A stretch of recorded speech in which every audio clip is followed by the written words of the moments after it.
নমস্কার বন্ধুরা, চাকরি পরীক্ষার জন্য খুবই ইম্পর্টেন্ট একটি অঙ্ক। কি বলেছে? বার্ষিক 4.5% হারে 450 টাকার কত বছরের সুদ 81 টাকা হবে? আমরা কি জানি? আমরা জানি সরল সুদের সূত্র কি? আই সমান সমান পি আর টি বাই 100।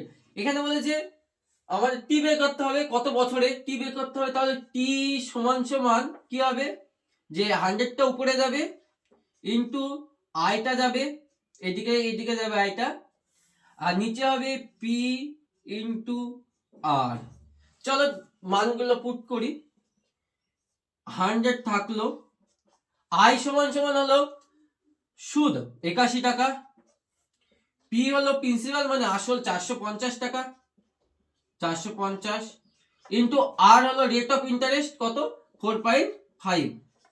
তাহলে যদি এটা আমরা কাটাকাটি করি, এই দশমিক তুললাম, উপরে হবে 10, এই শূন্য কাটলো, 81 উপরে হবে 9, এখানে হবে 5, এই 9 আর এই 45 কাটলো 5, এই 5 আর এই 5 গুণ করে 25, আর 4 25 100, তাহলে হবে 4।